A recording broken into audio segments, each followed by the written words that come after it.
This is your boys Pat and Drew, episode 20 of the Quick Sixer podcast. This is a big deal for us, actually. We're in 20 episodes deep right now. Yep. And this episode, we're going to start off with a pretty funny story about what kind of beer we're drinking at first. We're going to crack them right now. So, right now, it's Deep Elm IPA Ale. This came from fucking St. Louis Street, Dallas, Texas. Deep.Elm.Brewing.com. So this is actually a funny story. We're going to start with this, how we got this, and then we're going to go in. Drew has a little story he wants to tell us. Oh yeah.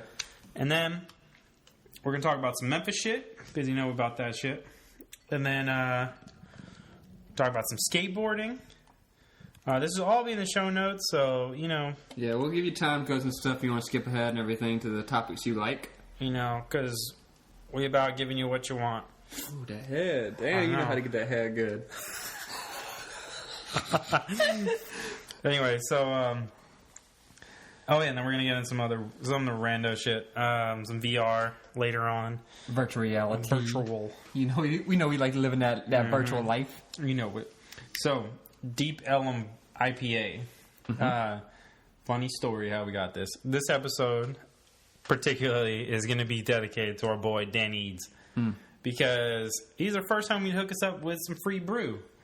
And that's what's up. So Dan, he gave me up and he was like, yo dude, I'm going to send you some Texas beer. It'll be rad and you'll love it. I was like, yeah, free beer. Of course.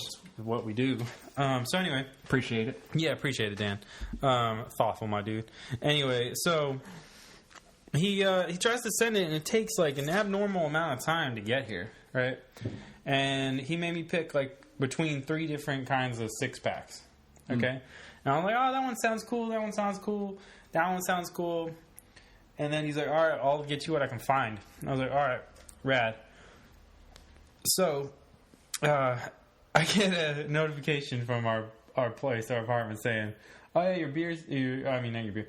You have a box. Yeah. And I was like, rad. Probably Nan. I didn't order shit. So, I walk upstairs, get the box, come back. The box is all fucked up, all right? It looked like Ludo from Labyrinth been chewing on it. Damn. Like, no. Yeah, it was drooly. All right, so Join's been through the gutter. Yeah. And I open it up, and what I see inside, I was expecting like a lot. It was like, didn't feel like a lot in there. So I open it up. It's just like crumpled up newspaper and 5 cans of beer. Five. And only 4 of them have liquid in them. There's just an empty someone to drink that shit, throwing it in. I wish I could make this shit up, but for real. But props to our boy Dan. You know, Quick Sixer loves that shit. That's funny, man. Hey, well, we got 4 beers, 2 of them, which we're going to drink during this episode, so that's awesome. Yeah. And I mean, it's pretty good. I mean, I'm not about really a IPA life that much, but I mean, this shit, that tastes pretty good. It looks like that seawater, but it's really pretty nice. You know what I'm saying? Seawater. That Texas brackish, seawater. That brackish. It's that rust color. Just that Detroit water. That's fucked. Okay. What up, Detroit? Yeah. But, so yeah, this is our first, so we shout out to Texas for brewing a beer that Props we got to drink. Texas. Shout out to Dan for giving it to us. Hell yeah. Yeah. I don't really know too much about Texas. I've only been there once to visit a family. Did you not drive through on your way out? Yeah, I did. I stayed there a few times. I've been there a few times, okay? But did I ever tell you that I have a great uncle who's a millionaire? No. Okay. That's kind of random. It is kind of random. And, I'm not going to talk shit because he's not my, blood uncle. He's married. He's one of those uncles. Yeah. Okay. But, I went to visit, and this is funny to us because I don't know if your mom was like this, but my mom, didn't like me skateboarding. Because she thought I'd get hurt and shit, whatever. Complete opposite. Okay. Well, so I wanted, it was right in the peak, I was 13 or whatever when I went to visit them. It was the peak of my skateboarding. I want to skate all the time, every day. Okay. So I was like, Mom, can I bring my skateboard on this trip? And she says, no, you can't. They don't allow skateboards on the plane. Straight up lied to me. You that? Straight up lied to me. It's freaking me out. Scaring you? Yeah. Is it because of Gabe? Oh. Oh. Shout out to Gabe. Just dropping your name, bro. Okay, so she straight up told me that I couldn't bring my skateboard. And so I get out there. Yeah. I see What part of Texas is this? Texas is fucking huge. You're right. It is about an hour south of Dallas. I feel like that's an accurate thing It's like to say. Yeah. I'm just going to say it's probably in the desert. It's in the middle of nowhere. Yeah. Literally, the name of the city was like bootleg. Like it was like it was like how you gonna be in bootleg Texas? So I can't even with that. So but we stayed at the place, and guess the first thing I see driving from the airport, a skate park. A skate park. Yeah. And it's amazing. I mean, yeah, it's Texas. They have like a good skate scene. It's Texas. Big skate park. Because everything's bigger in Texas. You know, your boy had his fingerboard though, and he brought his favorite VHS tapes. That's my story for you watching Dana Live at that time. Yeah, right. What? No, I was watching Progressive. Remember those Logic? Logics are good. Progressive. That's that Euro shit. Mm-hmm. Man. But that's what's up, though. I mean, you know, shout out to Texas and Dan and Heather. You know, those are homies. You guys ever make it out here? Obviously, we'll have you on the show. Yeah. Obviously, we'll probably be staying here, but that's what's up. But yeah, so I mean, there's lots of stuff in skateboarding that we want to cover after this, but we're gonna go. Drew's been. We haven't been hanging out that much in the last couple of weeks because we've been super busy. Drew's been on some shit. He's got lots of projects brewing. Oh, lots of projects. Stressing. Oh, it's real stressful. I've been doing some shit that leaves me in the car for 4 hours a day, and on the other parts of the day, I'm crunching numbers and whatnot. Oh, damn. Which is cool. Get that 9 to 5. Ooh, really? Ugh. But yeah, so that's what's happening with that. But so Drew went out of town, and we talked about it recently. And I mean, oh man, I don't even know. You just get into it. Yeah. I can't even. I don't even know. So I recently experienced burning a bridge. Oh my god! If you know me, you know that's pretty fucking hard to do. It's hard to burn a bridge with me because I feel like just short of you fucking me over completely, I could work it out with you in some way, right? Yeah, you know me. Me and you have never gotten in a fight, so exactly. Because I don't like really confrontations. I don't really like get into it. But anyway, I'm gonna try to make the story concise because make it short so I can vent about it. Okay. So this is what happened. Yeah. All right. So when I first moved out here, I met this person who was starting a documentary, and it was their first documentary. And I offered consultation. I was like, "Hey, I'll help you out, give you free advice, whatever you want. I'm a film editor. That's what I do for a living." So there was no preconceived other notions about what I do or whatever. They saw me as a film editor, right? Okay. So we did. Over the course of the past 3 years, I've offered her advice and all that stuff. And recently, she got into some drama with her editor where he ran off, dipped out on her, and it was like really fucked up. So she was asking for advice, and the advice went from being about the documentary to business advice. So I'm like, okay, so I'll help her out as much as I can, but I don't really know too much about any of this and this stuff that you're going through, and I'm really sorry, but whatever. So I help her out. She emails me back and says, "Hey, thank you. So all this stuff, is going on. It's settling down, and I'm looking for a new editor." Now, to note, this project and this director has never offered, never asked me if I wanted to edit the project. Okay, that's really important. It's important. She's never asked me to edit the project. She's never asked if I'd be interested or anything like that. But we have worked together before. So she knows my workflow. She knows what I'm capable of and all that stuff. So I get an email from her while I was out of town. Yeah. She's from LA. She's in LA. I get an email from her. It says, hey, all that stuff's settling down, and I'm looking for a new editor.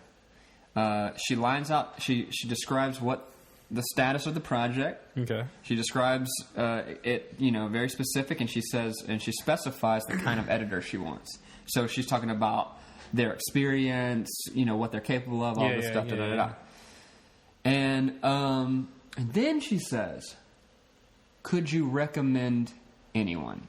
Now, I know what you're thinking. Well, actually, I don't know what you're thinking. I'm just going ahead and say this. Mm-hmm. You do not ask a working professional for other working professionals' information without already offering them the job and them turning it down. That's the only scenario. Yeah. That's the only scenario that you are allowed to say, hey, I know you're not interested in my project. Could you recommend somebody? Of course.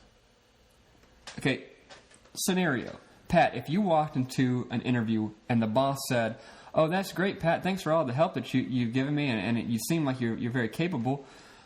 Could you recommend some of your competition to me? No. But, it hasn't happened to me, though. Exactly. But it's a thing, which it shouldn't be a thing. It's not. It shouldn't be a thing, and it's a very unprofessional thing to do. And I know, okay, so now I know what you're thinking. You're thinking, well, maybe she was subtly asking you to recommend yourself. No. She wasn't. And I read it 10 times. I made sure for a fact that she was not subtly asking. She wasn't. She straight up specified what kind of editor she wants, and it wasn't me. And I made sure I looked over that. And even if this was the case, you wouldn't say, hey, I'm not interested in hiring you, but could you hire somebody? Could you tell me who I could hire? Because that's fucked up, too. That's a very fucked up way to say, hey, you're not the person I'm looking for, but da-da-da-da, because it's just fucked up. You just don't do that. Yeah. So anyway, I made sure that I wasn't... I was a little upset, and I know... You was a lot upset. Yes, I was a lot upset. He was a lot upset. I thought that maybe it was just a miscommunication, right? I know that was maybe just a miscommunication, and I, misread into it or whatever. And I was thinking, okay, maybe she is asking me, but it was just too beneath me to say, oh, I can recommend myself because she didn't specify, me as the editor, right? Yep. So it's I decided, you know what? I'm going to say I can help you no longer. I can help you no further. I'm sorry, I can't recommend an editor for you unless you have already offered me the job. Because, that's just not how you do things. So then, you really distract me while you're looking off. Sorry. So I said, I can't help you no further. Yeah. I'm sorry. I hope you do all the best. I wish you the best for your project, and that's a dream job for whoever you get to work on. Yeah. And so she didn't like that. She didn't like that I wouldn't help her out. So she says, Drew, there's a big miscommunication. She didn't say that. She said, Drew, first mistake. You're in the running too.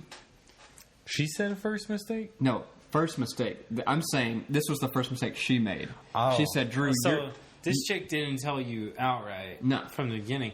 Why would she tell you now after she's asked you for other people?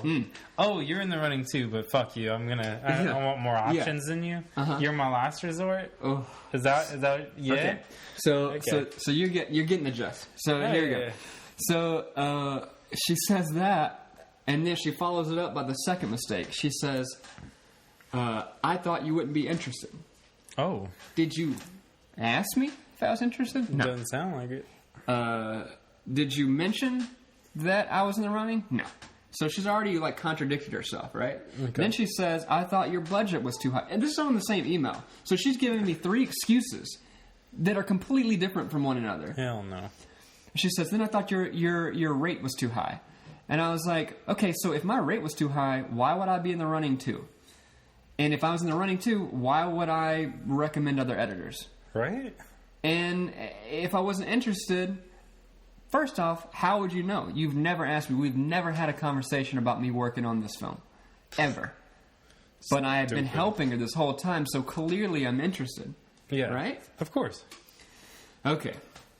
So that was her first mistake, is responding like that. But she topped it off by saying, I can't believe that you feel so entitled to just be handed the job. Ooh, entitlement. Ooh, first off, who the fuck said anything about being entitled to the job? Entitlement. I love that word. She just didn't understand what I meant by saying I can't give you another editor's, information unless the job's been offered to me, because that's just business. I'm sorry, I'm not going to hand you competition. No, and that's true. So anyway, so that got me riled up, and then I started going at it, and I was just like, look, this is all the things I've done for this project. This is all this stuff. I don't feel entitled to the job. I can't answer those questions because of the situation. And I cleared up everything. I said, that is not my rate. That is not, we never talked about being interested, if I was interested, and we didn't do this. And I said, I just can't do this any further, and whatever.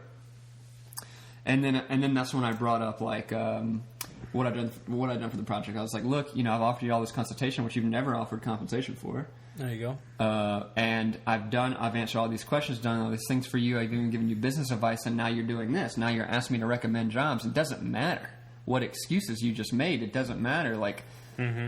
It's a clear professional thing for you to say, hey, look, I need to make sure that if you're interested in the job. If you're not, I'd like you to offer.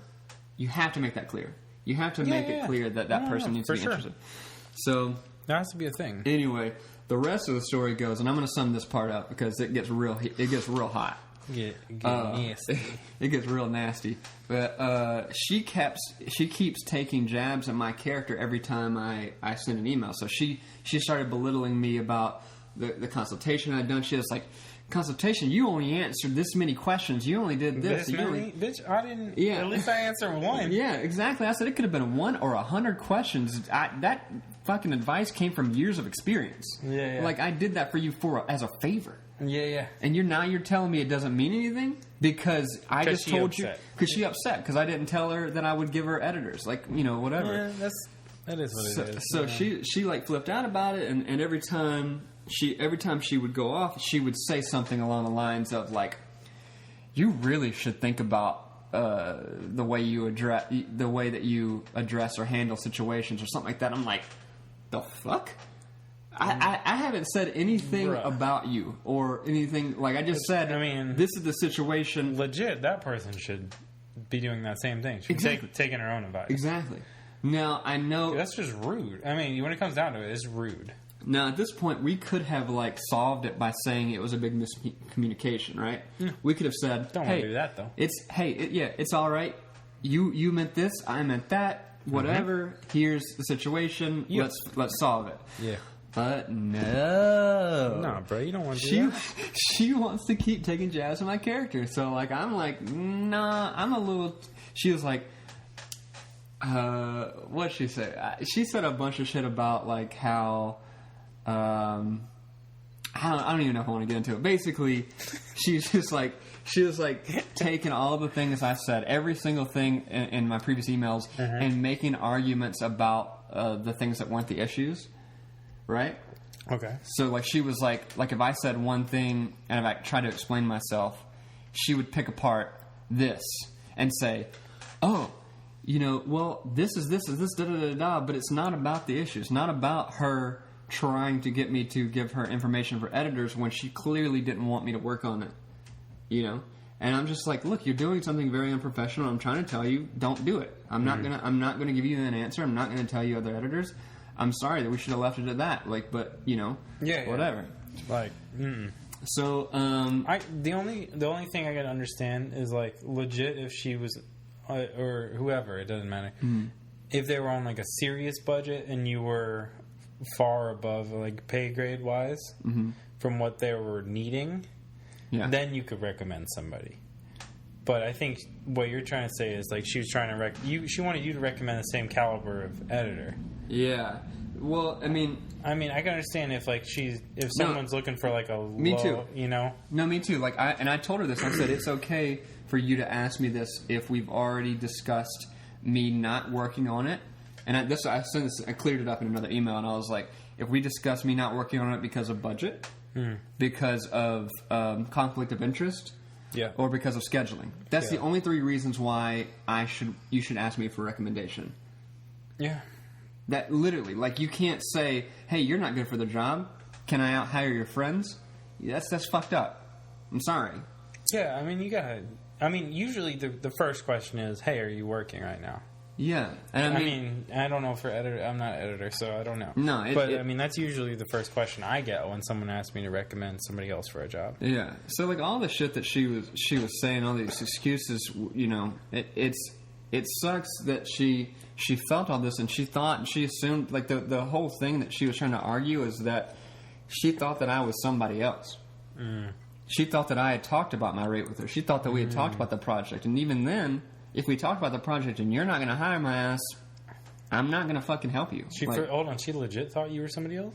Yeah, she's done it before. And she was like, she knows who I am, but I think she keeps confusing me with someone else because she got the memory loss. So technically, maybe I didn't burn a bridge. Maybe she thinks she just burned a bridge with this other dude. I'll come up to see her the next day. She's like, hey, how you doing? She's like, good, what's up? You want to work on this project? So maybe I just straight up screwed somebody over. No, but anyway, so I'm gonna come to a point here. Okay. So it could have been solved, and like we realized that there was a miscommunication somewhere, and the problem was that through the miscommunication, our egos were like just still fueling the fire, right? Okay. So she didn't like being told in so many words that what she was doing unprofessional, and I didn't like her taking jabs at me for standing up for what I thought was right, even though there was a miscommunication. Like we were still like, no this, no that, whatever. Yeah. So we decided we were gonna do a phone call and talk about it. You know, so like we could like hear each other and say, hey, whatever. And I thought that that could work because obviously there's something missing here. But after she suggests to do a phone call, she takes another jab. She cannot handle the fact that I was standing up for what I thought was right, and it was putting, I guess, detrimental for her to, I don't know. Anyway, yeah. So I woke up the next morning, that email, and I cleared everything up, and I said every single thing verbatim, fact for fact, no bias, no nothing. And I said, you don't do this, you can't do this, you can't do that, you can't do this, you did this, you did that, whatever. And I referenced the emails back and forth. And then I said, if you can't see this, and if you can't see my perspective, because the whole time through all these emails, I was begging her to see my perspective, but she couldn't. Nothing. Mm-hmm. And so she emails me back. Guess what she says? Said, Drew, please don't contact me again. Thanks. She butthurt. Thanks. And you know what I did? You contact her again. Never contacted her again. Ooh, got him. Because why? Why? You don't need her. It's cool. No. It's cool.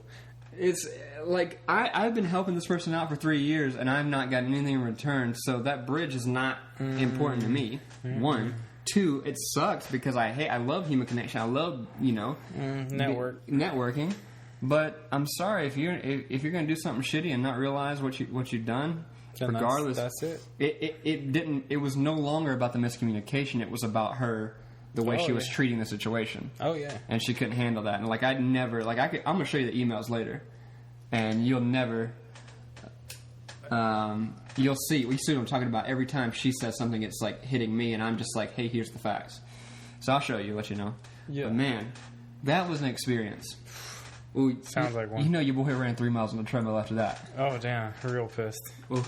I can't even run 3 miles. Anyway, that's it. That's my story. All right, we're gonna get into some more, some jolly stuff. Actually, let's change. Let's just take it back to the M. Let's take it back to the M. Let's take it back to the M. All right. So in our previous topics, we discussed this particular beer, which Drew has to catch up on. This Deep Elm IPA that our boy Danny's got us. So this episode is dedicated to Dan and Heather Eads. We first met Dan in Memphis. Yep. Because we from Memphis. Because we love Memphis. Because the M. I still get work from Memphis. Speaking of, you were just in Memphis. Yeah. But I'm not going to talk to you about that. Okay. Because you got to drink that beer. We got a lot of interesting projects that they go through Memphis. Ooh. That go through Memphis that oh man, Drew just scared the shit out of me. Yeah. Oh fuck. Anyway, what are you saying? Yeah. Projects in Memphis. Like, there's a bunch of stuff that we're psyched about our friends working on, and stuff just popping up. Weird projects that even people we didn't know are doing, but are somehow linked to us. Like this thing that you just got involved with. The Memphis film community is very small, so everybody kind of knows everybody, and they all kind of work together. And it's kind of like a high school. There's like cliques. Yeah, there's not even like it is. It is. It's cliques. But I feel like that's everywhere. But it's more so in smaller. When the community on a certain particular thing is smaller, so I wanted to talk to you after you drank that one beer about about this project that you went on, because the wifey knows the homie that was directing, and you met him somehow. We worked on another film together, but he knew me before. He friend requested me a long ass time ago. That's the thing about Memphis, though.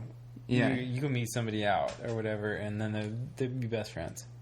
My connection I thought was he went to Collierville, so I thought he knew our friend Thomas, and that's how he thought he knew me, or maybe he saw some of Thomas's videos and then. Yeah, that's true. But anyway, we worked on projects after Meg. That. I mean, Meg went to Collierville. That's true. But at that time, same time, dude. Yeah, I guess so. It was the same time. We had classes. No, I'm saying I wouldn't say that would be my connection to him. I wouldn't put those two and two together. He hangs out with this girl I know's boy. Nah, that definitely wouldn't be the connection. I love how someone on Periscope just told us we're talking too much. That was the best comment I've seen probably ever. It's a podcast. I know what this is. But anyway, it's a podcast. I don't know if you know anything at all about anything, but isn't that what people do on Periscope? Is just talk and do weird shit. Yeah. Anyway, whatever. So I forgot to mention earlier. Even though we're talking about Memphis, we're talking also about beers all the time on this podcast. All the time. And so we had an assortment in the fridge today. We started off with the Dan beer because we were going to go all Texas, but as we said earlier, only 4 beers made it. And you know what? You boy had to taste one. Sure. And then Wayne had to taste one. Sure. So I had 2 left. Sure. Anyway, and that was out of a 24 pack. I don't know, a 12 pack this dude sent. Alright, only 4 left. Oh, he sent two 6-packs. Are you serious? Yeah, and only 4 beers made it. What the hell? It's like the beer on Normandy or some shit. I don't know. But anyways, we're going going Classic America and the 805. That episode 19 beer, that 805 Firestone Walker Brewing Co. Is that left from? Did you get another one, or is that left from? This is left from that because I think we bought a 12 pack, didn't we? Yeah, this is a Paso Robles, cool, California. But anyways, these are the 2 beers we're gonna go. We're gonna Classic Bud and 805 for this particular episode. And neither of them are from Memphis. No. But your boy's inquiring. But, we looking for the your Memphis boy's beers. Inquiring. All right. You got the hookup. Go ahead and talk to your local brewer Tell them your boys over at Quick Sixer want some free beer and would love to support their company. Shouts out to Wiseacre. Wiseacre. I love that milk coffee stout. You always coming back talking about some Wiseacre. Well, no, it was just that one time because I finally tasted it. And it's good. You know what's funny, What's that company I never remember, but I love? Ghost. I love some Ghost River. Mm-hmm. I found out today my dude Mark works there. I didn't know that. So, Mark, you listening, hit us up. But anyway, shout out to Memphis. We love Memphis. I got a couple ideas I want to pass by you afterwards, actually. Actually, I want to hear your opinion on Memphis? On projects I pitched you already through text that you didn't read when you got on project. Oh, damn. About the turtle? The turtle passion project. Project Pat, just straight up. Sent me a No. project about a turtle. No, Don't speak on those. But what was this project is a short film that you were on? Yeah, so I did a film with Nathan Ross Murphy. He's an actor filmmaker in Memphis or whatever, and he wrote this thing, and it was a weird situation because when I was back in town for Christmas, he texted me randomly. And he was like, "Hey, when are you going to be in Memphis again?" I'm like, "I'm in Memphis now." Oh. And he was like, "Oh, I got this project. I think you'd be perfect for this role, whatever, da-da-da-da." And I was like, "Cool, let's do it." And he said, "Okay." And so as soon as I'm settled in and all this stuff, I said, "Hey, I'm here. I'm ready. Let's do this." And he was like, "Oh, hey, yeah, we're going to do it later because this and this. Can you come back in February?" I'm like, "Can you buy a plane ticket?" Because I can't, I can't fly back every, whatever. Does your boy self-fund this shit? Well, yeah, he did, but he does. He did an Indiegogo and got $1,000-something. Yeah, I can't believe that was half your plane ticket. Ooh. No, actually, honestly, my plane ticket round trip was $187. No, swear to God. $187. $187. Yeah. No way, dude. $220. It was $220. Yeah, I was like, no way. It was $180. I thought it was $187, but it was $220 with some other additional shit. But your boy upgraded. I had to get the economy comfort. All right, economy comfort. I'm glad you got to this. All right, so if you ever get the chance, go ahead and upgrade yourself to the economy comfort. There's multiple reasons, but there's one reason for us. Oh, the free drink. Free drink all day. I mean, you got the leg room. Leg room. You get on first. You get on. You get out first. That getting out first is the best part. It really is the best part. Actually, no, the best part is the free drinks and that nonstop service, though. Hit the button. Hit the everyone button. Gets on. That's the thing. People don't do that. People don't know. They're scared. They're scared. They don't think they can do that, bro. I've hit a button before and got a double margarita. Double. From a button. I mean, you got it. The button's where it's at. It really is. And I don't remember the last time I got on a plane and didn't drink because of economy comfort. And that says something about me. I don't think it does, actually. I think the proper way to fly is intoxicated. Have you ever experienced sitting next to someone after you... I think we talked about this. Sitting next to someone and then you order something and like, oh, that's a good idea. I told you the story about the Jack and Cokes, and then the dude next to me ordered a damn diet Jack and Coke. Bitch ass. Bitch ass wanted to do the same thing. Bitch ass, calorie saver ass. I think that's a general thing. I think that happens because it happened to me a few times too. They're like, oh, you're getting a double? I feel like people are afraid. I think people are afraid. They're afraid, but then when they see somebody else do it, they're like, okay, it's not a big deal. Oh, okay. If he's doing it, I can do it. Well, I think that's the drinking alone mentality. Like, you don't want to drink alone because it's sad, but if the person next to you, who you don't even know... As long as they're next to you. Or it doesn't even matter, same cabin if I'm concerned. I don't care. I don't even care. Anybody drink it back there? Oh, all right, cool. All right. Your neighbor could be drinking. I feel like I'm not drinking alone. Like, it doesn't matter to me. Yeah, I'd be like, oh, somebody, there's a bar next door. People are drinking. Somebody's drinking near me. That's okay. Anyway, so I said, I can't come back unless you buy the ticket. Yeah. He had auditions and all this stuff. He texted me after the auditions. He was like, hey, man, I think I'm going to buy your ticket. I can't deal with this stuff. I think you're going to be perfect. Some bootleg motherfuckers there or something? Yeah, he has some bootlegs. And so then I was like, okay, let's do this. wrote the script. It's awesome. It's the coolest project I've ever acted in, and like it was shot really well. Shout out to Jordan Daniels. He was the DP. He fucking killed it. Everybody killed it. It was real. It's going to be a good project. What do you guys shoot on? The Alexa, or isn't that what it's called? That's it's like that. That's one of the cameras. Yeah, it's a big ass camera. Yeah, that's it. It looks like a box. Yeah, yeah. So they shot it on that, so it looks really good, and like, man, everybody killed. Like sometimes, and you know this, working on projects, you kind of embarrassed to tell people sometimes about like you're like, I don't want to show people this that I worked on because sometimes it just doesn't amount to anything. But this one I can say a couple of those. I'd love to see the edit first before I really go gung ho on it, but I trust the dude. I trust Nathan. He's editing it right now. It's gonna be really cool, and I'm excited about my character. That's cool, man. So yeah, it's a good time. That's good. So props to Memphis. Props to Memphis. The M. You know what I'm saying? Throwing it up. You know what? We're still in Memphis for like 4 minutes, right? I mean, you went kind of long in your rant. Wait, first topic was. Were you only on 3? Yeah, 3:30. Oh no, you went a little bit long.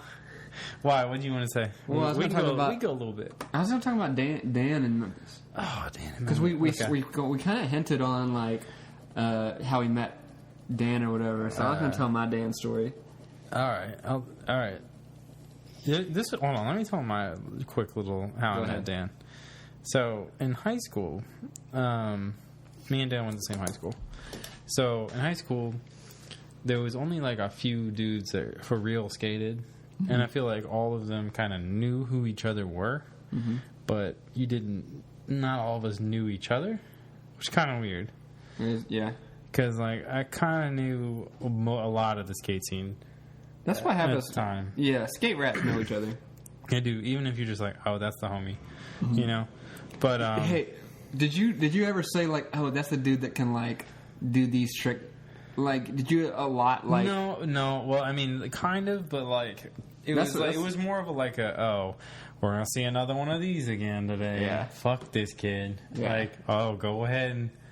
Man, how many times do you think he's gonna try that same shit again, all day? Dude. I swear to you, that in high school there was this one dude, and he was literally like we just knew him as the guy who ollied. And I know it's funny. He would ollie big shit, but that's all he could do. He could ollie. That's it. He couldn't do no flip tricks, nothing. He's doing him, you know, whatever. But that was the thing. Anyway, so go ahead. Yeah. So. It was really weird because, like, I knew who Dan was because I had friends who were friends with him. But, like, I didn't know him. No. Which is kind of weird. Because we didn't live that far apart. And, we went to the same high school. And there's a 15, maybe, skateboarders there. Not even. Yeah. Probably 10. Skateboards total the whole school. Yeah.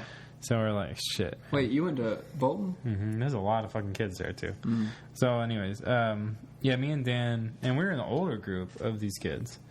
So there was a couple above us, like, you know, the Stefan Hagen, like Luke. Luke's always dope. Shout out to my homie. But anyway, me and Dan ended up in, like, senior year in a study hall together. Mm. It was super random because, like... his last name has an E. Starts with an E. Mine's an A. And like, I don't know if they lettered us in like by a seat in this study hall. Yeah. Or it was just like, oh, I think I'm gonna go sit near homie because you know. But anyway, one of those two happened. He saw them etnies on you. He was like, ooh, nah, you boys never had a pair of those. Never. You know, you had them biggies. No. Never them Calicuts. Fuck that. You had them DCs? No. I've never had a pair of DCs either. Damn, bro, why are you so red? You have both? You lame as hell. Anyway. Wow. No. What'd you wear? I was probably rocking... Vans? I was rocking Vans. 3 shoes I've rocked a lot. Airwalks. No. One of my first pairs of shoes were Airwalks. Same. But, I was probably rocking Vans, Americas... I was rocking some Reynolds 3s for a long time. maybe even some first editions. Not this rerun that they're on right now. No. Props to Kelly Hart though. He's getting that squad real good. So, anyways, me and Dan were not really like official friends, and we just like talk bullshit about Thrasher and stuff. Yep. But after that, Baker 3 came out, and I was like, "Oh shit, the Baker 3's coming out. You getting it?" He's like, "Bruh, it's at the house." I was like, "Oh shit, give me your number, dude. I'm gonna come over and watch it today." Yeah. And so I hit my boy O'Brien. I was like, "Yo, I don't really know this dude. You want to come over to this dude's house with me? Because I don't really know this dude." So I go over to Dan's house, and I think he'd already watched it, I believe. Yeah. But me and Brian, and actually another Brian was there too, just sat there and fucking was like, "What the fuck?" To Baker 3? Oh, yeah. I mean, Greco switch front side with Wilshire, and then fucking just Reynolds. I mean, just in general, Yeah. I mean, man. And then this was right before Death Wish happened, so it was like the America team was really deep. I mean, the Baker team was really deep. Yeah. Like they still had Ellington and Greco. There's the premier Antoine. Oh, really? Oh man, fucking face melter of a part. I know that fucking part made him. Oh yeah, it's still. I mean, it's already on the. I think it was on like Thrasher's classic section recently, but like, it's crazy. I mean, what do we probably went to like 38-ish on Memphis. But anyway, yeah, so skateboarding was in a weird place at that time. But you tell me how you remember meeting Dan. Well, and we're going to loop this into a general skateboarding topic. Okay. No, it is. Well, yeah. Because that's how you met, right? So, yeah, well, the thing was, I can't remember exactly the time I met him, but obviously it was through you at a party. Yeah, I was in college or whatever. Met, hung out, everybody skates. Like, first off, Pat thought I was a poser. Oh, big time. So he had to, like, invite me over to come skate with him and shit like that, and, like, had to prove myself. And at the time... Oh, yeah. Big time. When we first started hanging out, I was just coming back from an ACL injury. So, like, I couldn't really... I was still, like, learning my tricks again. All right, let's be honest. This dude was, like, not going to skate again. You were not going to skate. Like, you were straight up in, like, almost a frat boy mode. You were. Well, that's just because of BB. I know that. It wasn't me. That was the truth, man. You were there. But I was like, bro, you skate? You need to get back on this. Like, there's a good scene here. Well, kind of. But... So I started skating. And so eventually, when I got back into skating, I was skating with Pat and Dan and all that stuff, whatever. But the story I want to tell about Dan is, like, after we had met and hung out a few times, he, like, had this thing where he liked to fuck with me. And still likes to fuck with you. And it's kind of cool. I mean, it's when you know, like, you've become... It's an endearment thing. Yeah, you've become close to someone and they feel comfortable doing all this shit. Because honestly, like, if he did that shit the first time we met, then I'd say fuck you and never talk to you again. Yeah. But there was one time in particular, we were at, I think, one of your parties, your birthday party or something like that, and I brought my girlfriend at the time, and Dan proceeded to fuck with her, right? Oh, yeah? Yeah, he said they were talking about skateboarding, they're talking about whatever, and I think it was like Dylan Reeder or somebody. I can't remember. Dan loves calling people out on shit, by the way. Yeah, so loves it. He said something along the lines of a skater that my girlfriend at the time knew about. Yeah, and said that he's just a pretty boy. He's a pretty boy, something, whatever. And my girlfriend said something. I can't remember what she said. But he, like, when it got out on her, he was like, "The fuck, everybody loves him. Like, why are you acting like this? Why are you doing this? Da da da." And my girlfriend said, "Drew, are you gonna let him talk to me like that?" You remember this? Oh yeah. I think that was a birthday of mine. I sat there and I was like, oh shit. So my girlfriend wanted me to fight her battle, and I like Dan at this point is like, you know, kind of my friend, like kind of like whatever, but not close enough to where I'm just gonna like say some random ass shit about him. Yeah. And so like I tried to think of a check. I tried to check him. And I couldn't think of one off the top of my head. And I like stuttered. I like finally stuttered one out. And I told him he looked like Freddy Krueger because his shirt, his like sweater was like striped or something like that. Oh god! And he said, "Really, really." I remember this shit. That's what you. Oh. And so like Pat is sitting there dying laughing like he thinks this shit's hilarious. I might have been drunk. Honestly, it wouldn't have mattered, but like there was a bunch of people there that I didn't know. Oh, this is fucking great. It was so embarrassing. It was great. So embarrassing. We all thought you were fucking around, but you were completely serious with the check. I was like, oh no. Well, this dude just okay. Time out. So it was hard. not completely. I did fail really hard. You failed hard, but it wasn't. I thought that I had to do it anyway. So what happened is I fucked up. And obviously, it was very embarrassing. It was great. And so that we left it at that. But I think it was that night or the night before, like whenever we hung out, where we played a round of skate. And the wager was a bottle of Jack. This has been multiple nights, but this particular night was a wager night. Yeah, and he thinks that I still owe him a bottle of Jack, but I think I don't because... You might. If I think he cheated. I don't know about that. I think I was judging. He dolphin flipped. I don't. That's a cheat. He can't dolphin flip. He didn't count my backside flip. I do not count that game of skate. You obviously remember it pretty good. I do. Shit counts. Dude, no. I did a backside flip. And he thought my toe dragged and it didn't, so he wouldn't count it. And then I messed. And then he did the dolphin flip and got me. So that's why I don't count it, and that's why I'm not going to give you a bottle of Jack. Well, we do appreciate that beers, though, Dan. I actually might give you a bottle of Jack. Yeah. I might come through. Who knows? Might come through. You come through, he'll come through. You came through for the beer. Yeah, he did. I mean, I bet that shipping was like $20 at least. That's like a bottle of Jack. Anyway, enough about all that. Shout out to our boy. That's dope of him. We also want to talk about a couple more skateboarding things, like pretty quick, but not too quick. There's a bunch of new videos coming out this year. Okay, so you can't get it yet on like digital format, but you can like buy a DVD. The new Transworld video, Substance. Mm-hmm. New Adidas video coming out. That looks sick. So sick. Their team is deep. New Etnies video. And we wanted to talk about Tristan Funkhauser. Our dude. Ballin' name. I mean, T-Funk. This dude.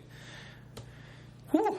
This dude just putting out part after part after part. Like, dude's had like 9 parts in the last 2 years, and he's like 15. Yeah, he's a kid. Yeah.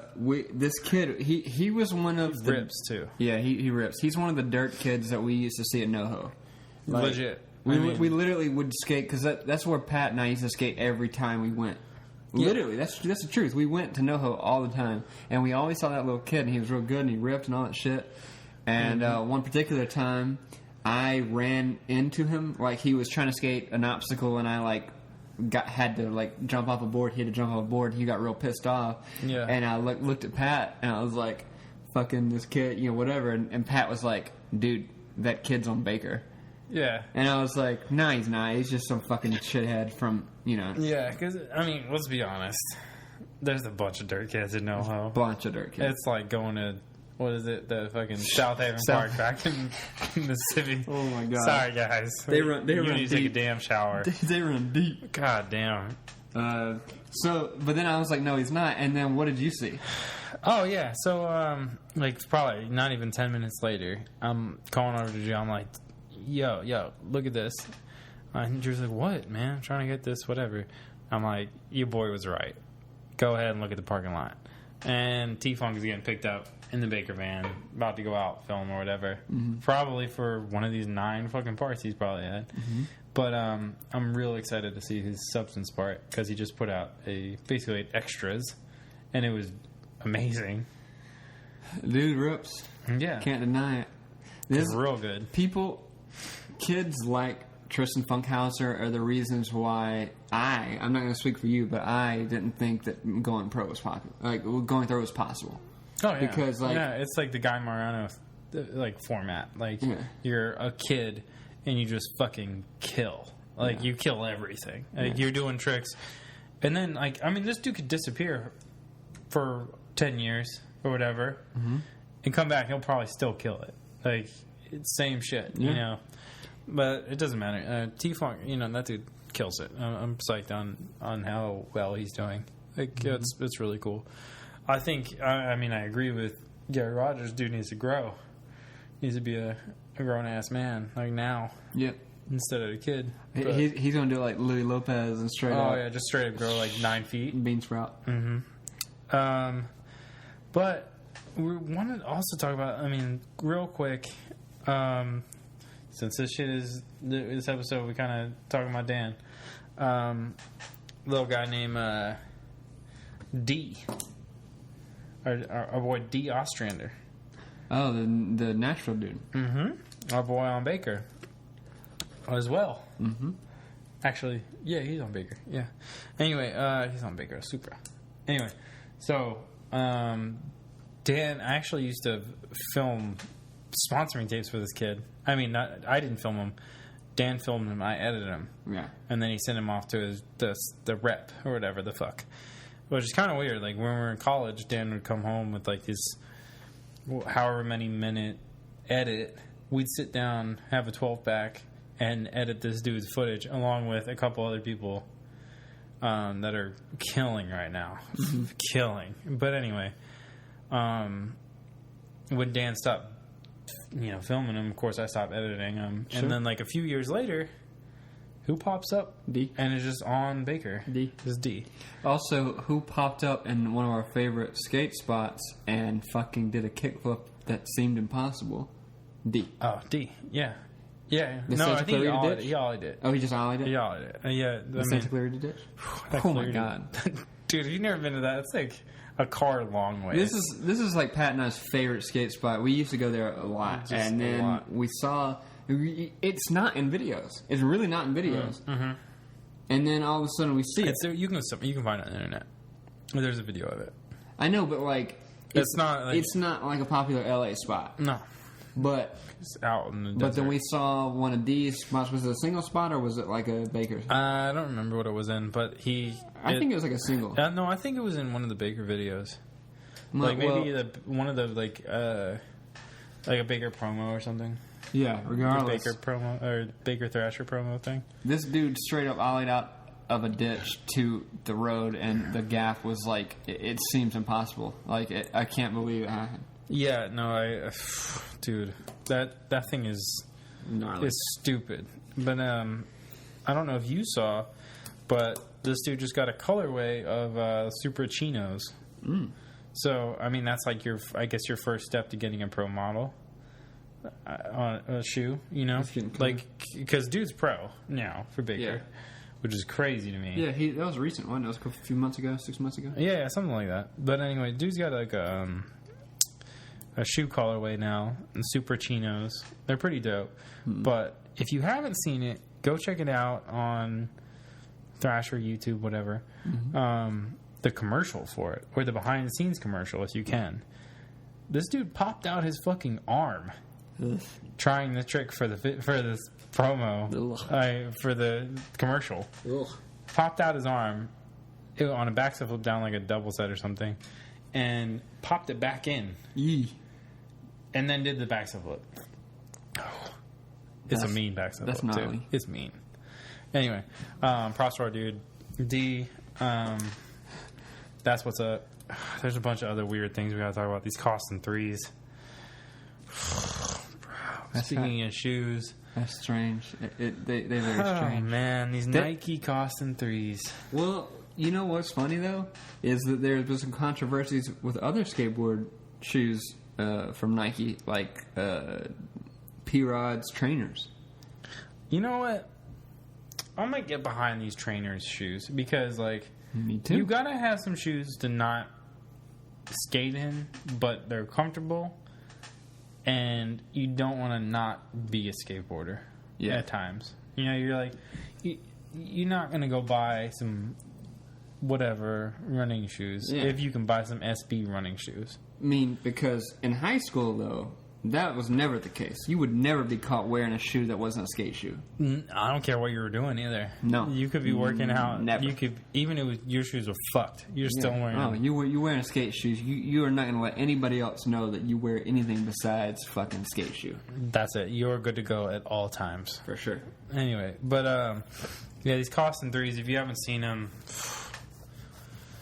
Bro, I don't know about the sock liner thing. Like, I really don't. They look like... It is strange. They look like you could pair them up with, like, some joggers or something.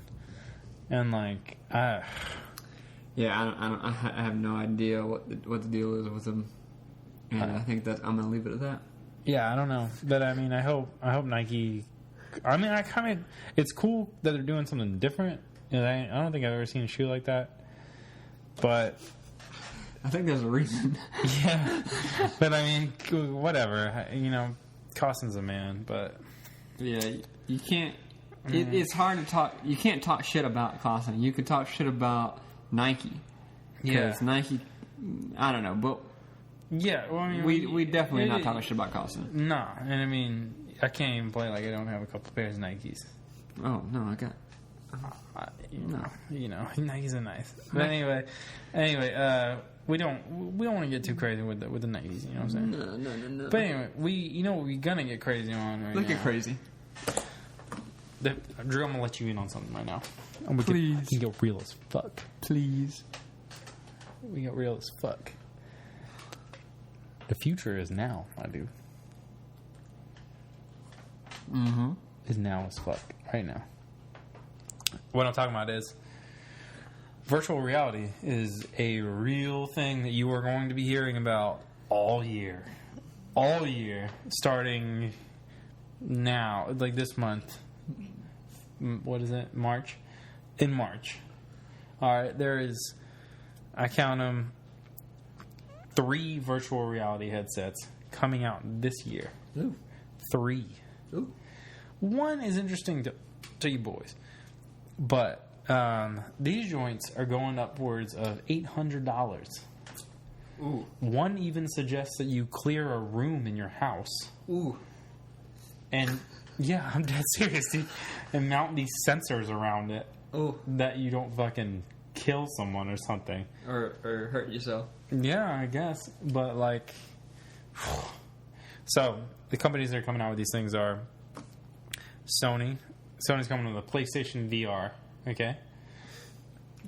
That they're making an announcement on March 14th or 15th about the pricing and when it's coming out and shit.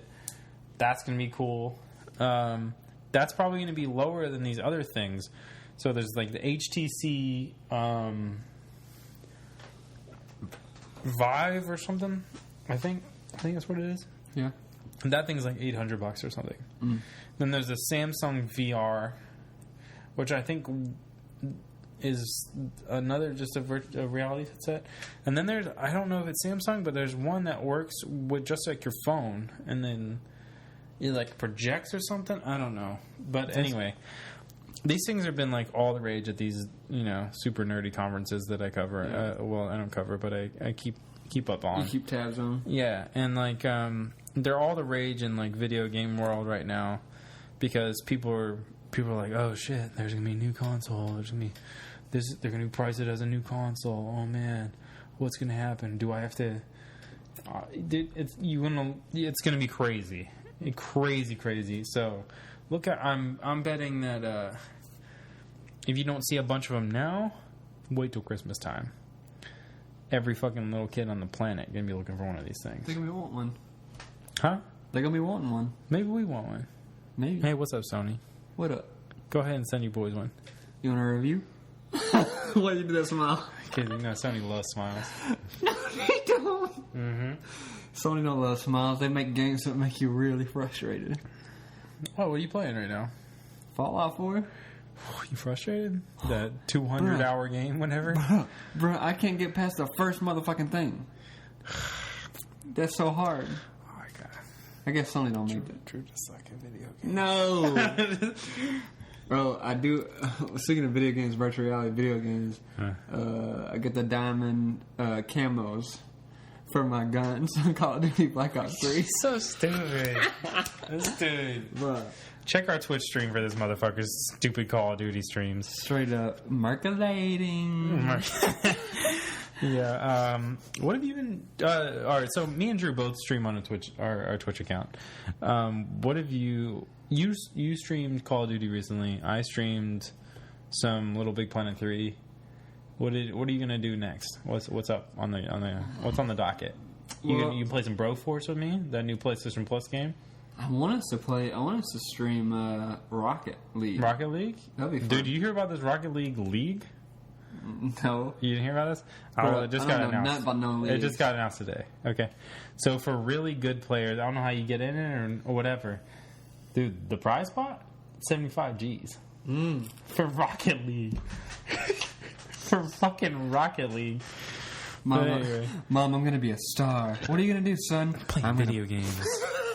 Playing some fucking little race car video games. Bro, no, but that's we're joking about it. We're joking about it, but dude, this is a sport. This is actually considered a sport, man. Like people doing video games professionally. Dude, ESPN just bought a channel. I know. Fucking. You hear about this? Yeah. What's that? Dota and League of Legends. Yeah, all that stuff. Man, people go in on that. I swear. And stadiums and shit. Okay, so the number one most subscribed person on YouTube is a fucking gamer, and he subscribe. Yeah, he takes screen video of his games and stuff and comments and shit like that. Yeah, who knew that watching other people play games would be such a popular fucking thing? No idea. And it's gotten so big now that it's even more popular than some of the major sporting events, actual athletic sporting events. I mean. That's crazy. When you got dudes like Kanye West making video games, then you watched. Oh yeah, you watched the trailer. I watched it. I'm gonna reiterate on that. We talked about it on episode 19. Just go watch. Go Google Kanye West video game. Change your life for the worse. You still got a sip in there, for sure. Oh, damn! He called me out. Shout out to 805. I'm emailing you tomorrow. Anyway, I want to go along for just for a second. Yeah, we're gonna go with that 1.5 tonight. Because we got a little bit more to talk about. And I'm looking at your list right now, and I really want to talk about this. I really want to talk about the memes, though. I want to talk about this for sure. Okay. All right, so we're going to start off. So, a few new things that have been circling around the internet, you could say. Mm-hmm. Okay. Radiohead. So Drew's a fucking huge Radiohead fan. Okay, this dude beat off of some Radiohead in high school for sure. Yeah, for exclusive. Sure. Exclusive. I went to Bonnaroo exclusively for slow Bonnaroo. Jerk. I did too, actually. For Radiohead? Yeah, I didn't really know anybody else. 2006. Same. I was like, oh, this band's dope, but I don't know you. Yeah. This band's dope. I don't know you at all. That happened a lot. But, particularly with a lot of cool bands, actually. But Beck, I didn't know Beck. That was cool. Mm-hmm. But anyway, Drew's a huge Radiohead fan, and they've been teasing that they're putting out a new album. And Radiohead fans are crazy, and they read into a lot of things. Like, oh, this album connects to this album. That's 10 years after this album. Yeah. Oh, if you mix the playlist together, it's one cohesive 24-track album. Shut up. Okay. I don't care how many times Tom York says, why didn't you think of this earlier? Bruh, all the albums down somewhere. Come on. But anyway, It's not true, but I love Radiohead. But They don't sound similar, but I see what you're saying. You see what I'm saying? Like they're you connected. can put all of them together. You can put it all together without it being a big national treasure Nicolas Cage movie. There you go. There you go. Nicolas Cage. Ooh. Anyway, Face Off. Okay, all right. That's the last thing I say about Nicolas Cage. Anyway, Radiohead is going to put out this new joint. We don't know how they're going to do it. The last time didn't they do like a torrent? Like they. Oh, wait. There was an album shit? after In Rainbows, wasn't there? The King something. In Rainbows, they released it on a website which you could pay as you wish. Yeah, whatever you wanted. So it's basically. But this was in the days of before iTunes.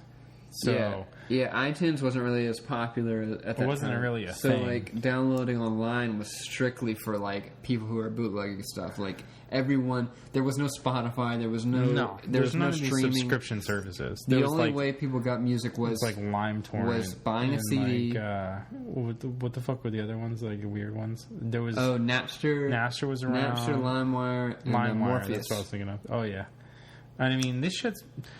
There wasn't really like a policing on it for a minute. No, it got hard. real cracked down on because no one understood it. No one understood how this was happening, and like people like it was file share. Like no one knew how to police it. Well, we don't know, but now it's a big deal. Now it's a big deal, and if you do it, you might get caught. Some kid in Europe just went to jail for it. Really, a kid went to jail Ugh. for but he like pirated like 24 movies at school. Yeah, at school. Like high school. Like, yeah, fuck it. I'll download whatever. Bridge of Spies. I don't know. Whatever you Some Tom Hanks movie. I don't care. Come on. All Tom Hanks. All Tom Hanks. Anyway, so yeah, they be breaking new grounds. Radiohead be breaking new grounds every time they release an album in some way. Is that what you're going at with the? Well, they are headlining Lollapalooza this year. Oh, that's what you want to say. I'm very excited for that, even though I'm not going. As of right now, I'm not going. Were you trying to get them free tickets? Shout out to Lolly. Shout out to Lollapalooza. Shout out I could. Didn't tell you that. What? I'll tell you later. Well, anyway, if the boys going to Coachella though, second weekend. Oh, okay. So I'm pretty pumped about that. Guns N' Roses reunion. There you go. Full band, Slash and Axl together. That's dope. Mm-hmm. That's good. But anyways, that's crazy. We're both really excited for that. That's going to drop probably this month or next month. New Kanye West just came out. Life of Pablo. Mm-hmm. We talked a little bit at this last episode, but like, what is this dude doing? Like, he's just like starting fights with everyone. Everyone right now. Like, dude, he just started a fight with Deadmau5. Did you know that? No. Started a fight with Deadmau5. Told Deadmau5 he should just play at his daughter's birthday party, but in a Minnie Mouse head. No. I swear to you. On Twitter. Bro, his daughter is still a toddler. How the hell would she know what Deadmau5 is in the first place? Man, you could literally... This dude's clowning on him, calling him a Deadmau5 5. He clowning on him hard. Damn. Hard. And I mean, the only thing that Deadmau5 said to him was, there's like this screen grab of him on Pirate Bay, of Kanye West on Pirate Bay. He took a screenshot of himself looking at albums on Pirate Bay. Really? Yeah. Stupid. Yeah. I didn't see that either. Oh, yeah. It's out there. Anyway, so this dude is looking at, he's downloading whatever. He says that he was just checking who's downloading shit. You can't check who's downloading shit. You can see how many people are seeding that shit. Yeah, but you can't see, like... how many people are actually downloading it. So he's talking about his new album. But apparently he was looking at Deadmau5's new album. And then Deadmau5 said something about, oh, man, maybe we can raise some money to get Kanye West that new Deadmau5 album. Oh. They co-owners in this title shit, too, right? Shit. That's... Man. Yeah, I don't know, man. This dude he's losing his fucking mind. Like, for real. He says he's naming another album. He's going out another album this year, calling it. He's naming it after some video game system. I forget which one. I was like, the fuck? You could name a PlayStation 4. Yeah, like, what are you doing, man? You use a mixtape? Xbox 360. This mixtape got Alabama? Atari. Like, what are you doing? Like, it's stupid. That's funny.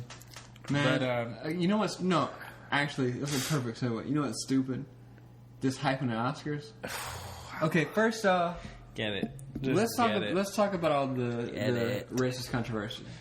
Oh, man, dude. All right. It's kind of nuts. It is nuts. And let me tell you why. I think Chris Rock handled it great, though.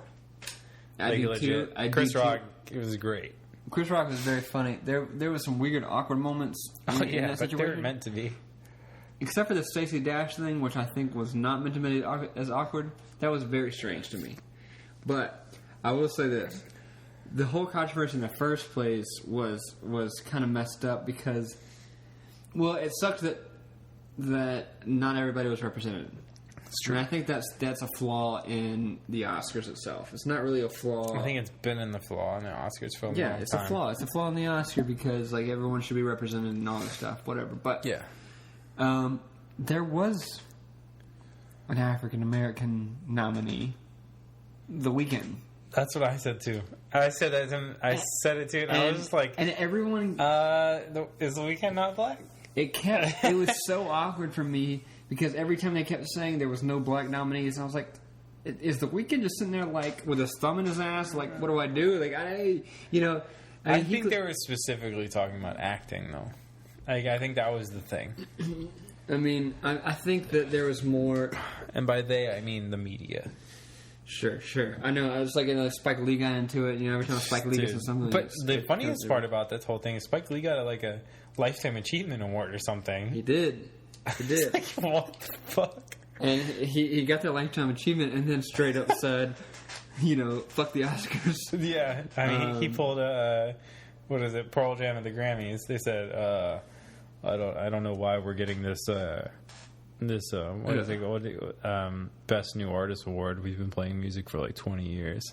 Yeah. You know how many Pearl Jam's Grammys they got after that? How many? None. So. Well, okay, so like then all of a sudden, well, not all of a sudden, they had the Oscars anyway because, controversy is not going to stop the Oscars because they make millions and millions of dollars off that shit. That's true. So, they hire Chris Rock. Not because of the controversy, but because he's awesome. Yeah. And he addresses it, and it's funny, and it's great because he puts it out there in the open. But I'm glad he did, though. I'm super glad he did. I'm so glad he addressed it because... He didn't get fucking, what is it, strong arm to not, Like, they were like, oh, you motherfucker, you don't do this. Well, and he even made fun of that, too. He was like, while the black people who are not working, you gotta complain about the guys who are working, whatever. Like, he was making jokes and shit, like, whatever. And it was really funny. But then it was like... It was the theme of the whole Oscars. Like, I wanted to it be one and done. Like, okay, we addressed it. It sucks, but we can laugh about it and whatever. Because, like, in the end, it's about the art. It's not about the color of their skin. It's about the art. Like, it's true. I mean, I think every actor had the opportunity to become a nominee for an Oscar. But like, what the fuck? If 5 people out of the hundreds of people that have acted in that time just so happen to be white, that's not fair to be like, fuck y'all, you didn't put any black people. I mean, that's true. I mean, there is definitely some snubs, but I mean, dude, hardcore snubs. I definitely say the snubs. Like Michael B. Jordan got snubbed, bro. Like, that dude went in. He went in? He transformed his whole fucking body to do that role. That's some crazy shit. MBJ? My boy. I like that guy. That dude. I like that guy a lot. But I didn't get to see... I haven't seen Creed yet. I want to. So dude, it's really so good. You know what's funny is everyone... Speaking of snubs, everyone thought that Sylvester Stallone was going to get it because of the role he was playing. But he got... Well, I wouldn't say it's a snub. He got Oscar, didn't he? No. He got Best Supporting. No, he did not. Who got Best Supporting? That dude from Birds of Spies. Yeah. But Stallone got the Golden Globe, so... So he got something. But, like, everybody expected him to get it because of the role he played, but, like, I guess he got snubbed. And luckily, the person who didn't get snubbed... 6 nominations deep, bro.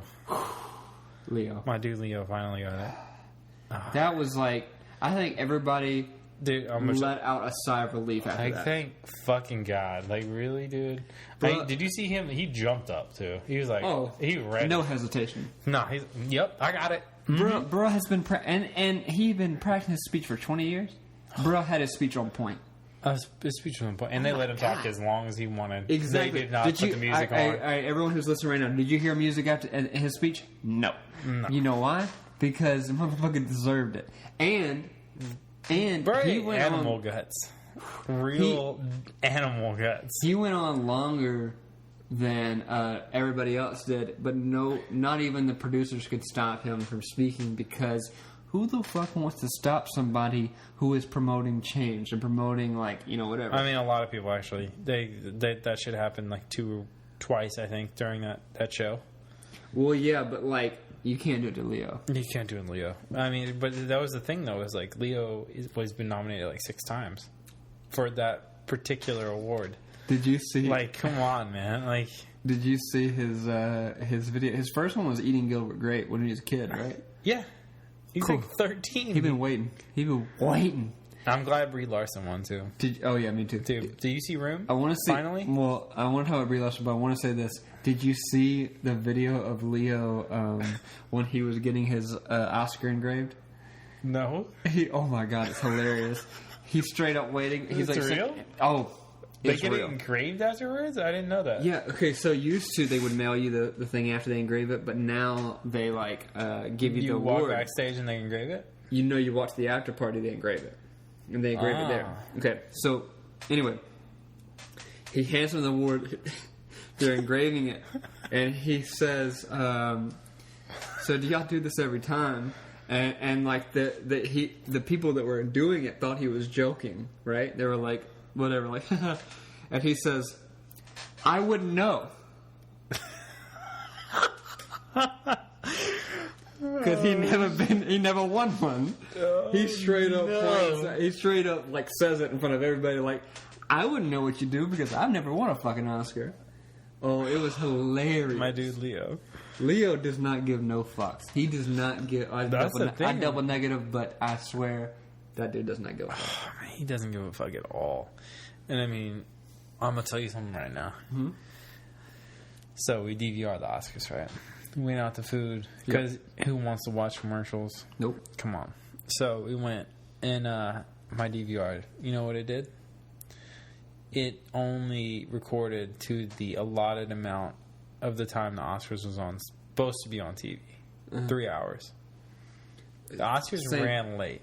No, the same thing happened to us. Really? You had to watch online? I went to a party that DVR'd it, and we didn't see 6 nominations. Yeah, that's what happened to us. I was like pissed too because the next one up was Leo. We only missed like 3 or 4, and it was like, what the fuck? Me and Meg were both like, no. Like, luckily, the TV is smart. TV got YouTube on it, so the shit was on YouTube already. So yeah. But congrats to fucking Leo. Finally, I mean, dude had to eat animal guts to get it, and dude's a vegetarian. So is he? I think so. He's all about the planet and whatnot. So I wouldn't expect him not to be. You know how I learned he's about the planet? Because of his Oscar speech. Yeah, I mean the dude. I mean. He led the planet. Climate change is real and whatnot. You know, this dude. I admire that. It's true, though. I admire that. Like, after 6 award nominations, and that's what he chooses to say. Dude's about that life, so. Dude, I mean, I've dreamed of that speech, for a long time. Of course. And it's like, it's to dedicate your speech to something. You're talking about Leo's speech. I've dreamed of Leo's speech for a long time. And to dedicate it, it's an admirable thing. I mean, yeah.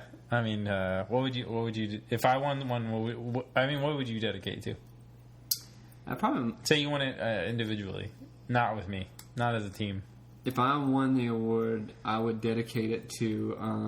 This would be for best actor. Ooh. Say you won best actor. I like to thank the Academy. I like to thank. No, honestly, like, I'm still working on my speech because it's coming. I'll be able to say something. Okay. But I would dedicate it to the people who have helped me along the way. Like my mom. I would definitely say it. If I didn't get a shout out, I'd be pissed. I'd be like, oh, this one goes out to my boy Pat. I'd be like, this goes out to yeah boy. And I would understand. Pat Artist. No, you didn't even have to say that. I would understand. I could just say your boy. Mm-hmm. This goes out We'd be at the same table. Yeah boy. We'd be at the same table. That's okay. I know by the time that I get nominated for an Oscar, I know you're going to be at the table. Gotta be. Because right? if I'll be your date. We've already talked about this. If one of us makes it, the other one's coming. Oh yeah. Dude. No get on the gravy train. way. No possible way that like we're gonna leave the other one behind. Get on the gravy train. Because luckily we're taking two different paths. It'd be a little bit harder if we were taking. We were smart. We took two different bets. We did. We was like, oh well, this 50-50, this 50-50. All right, we're gonna try to get a hundo. We're gonna get a hundo real quick. Mm-hmm. 0 to 100. If that's the weird thing about the industry. If you dealing with friends who are doing the same thing you are. It's weird. It gets kind of weird when you get personal with it too. Yeah.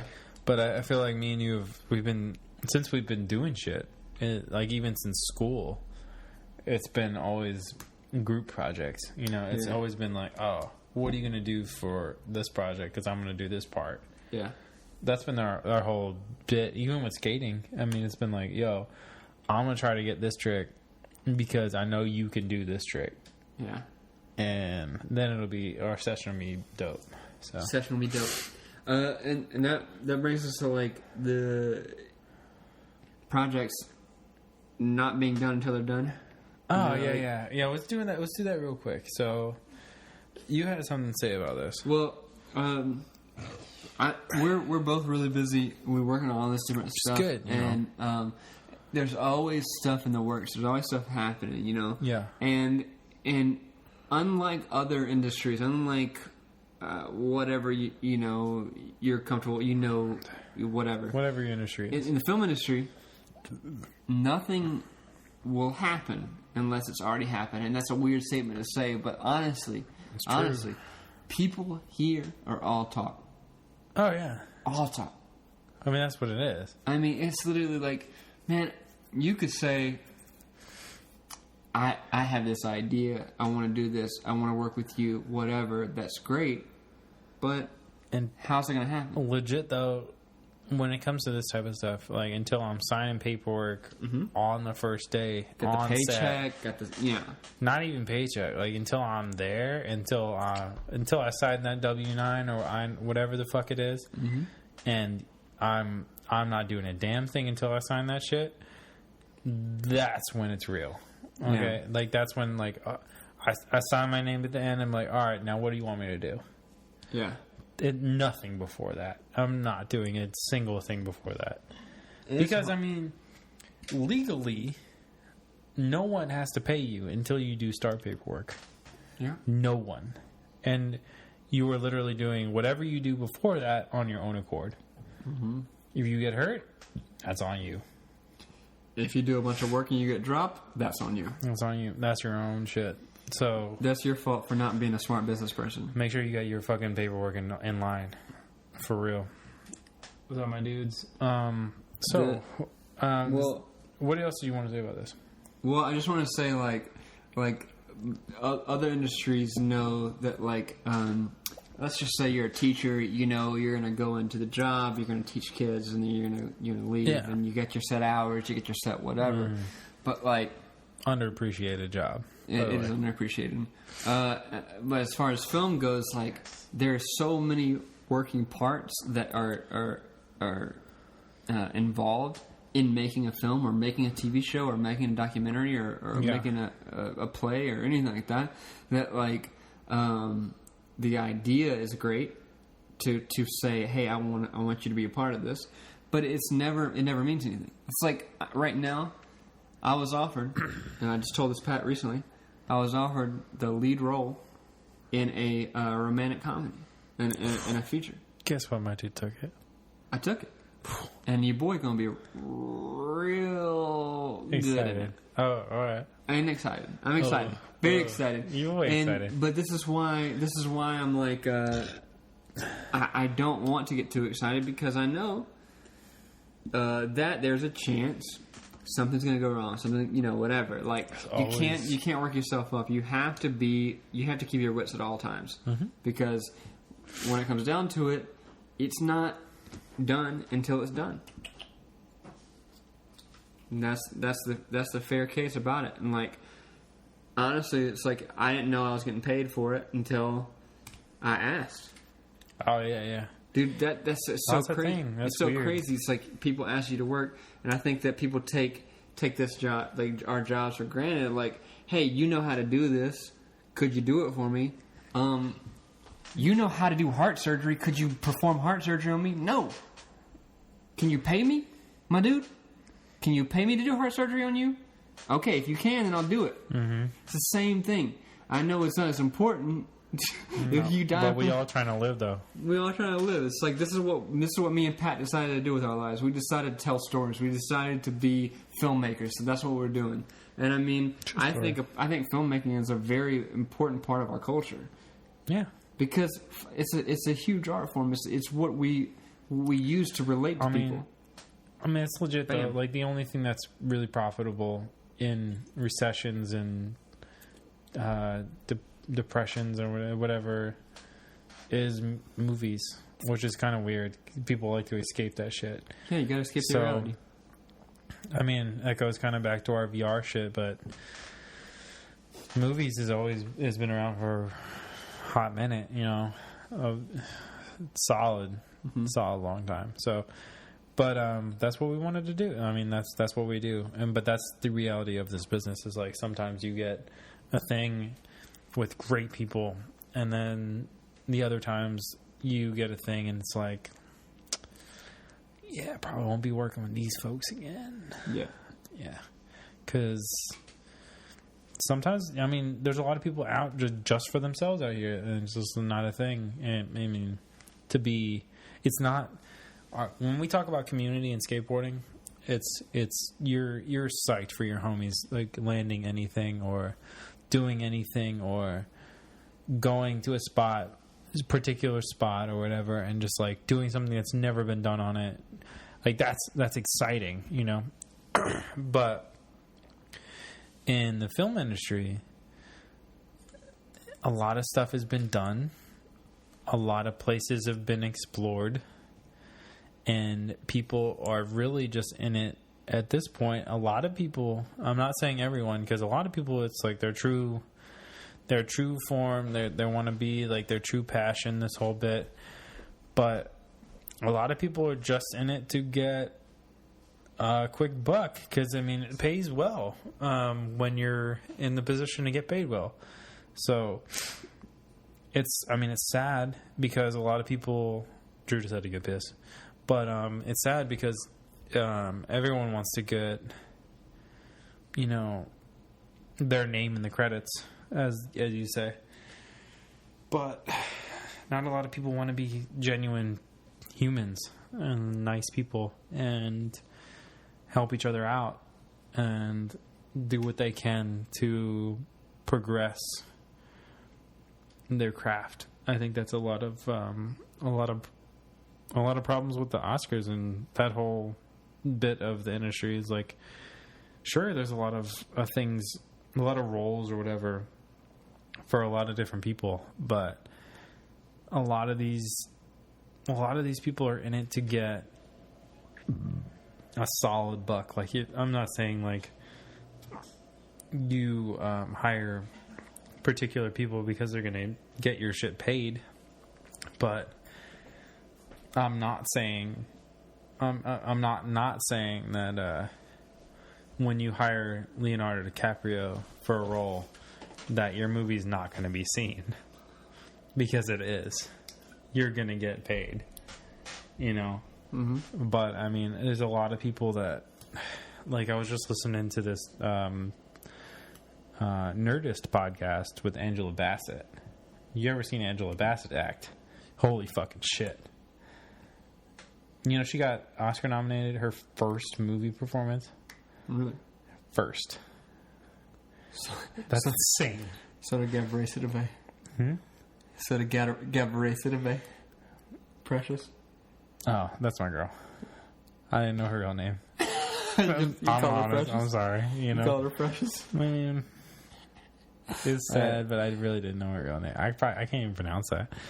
But anyway, well, what I was just saying is, a lot of people, they just take what they can get if they know they can get a quick buck. And it's like, if you hire Leo or someone of that caliber, you know people are going to see it because, I mean, Leo. Yeah, it's Leo.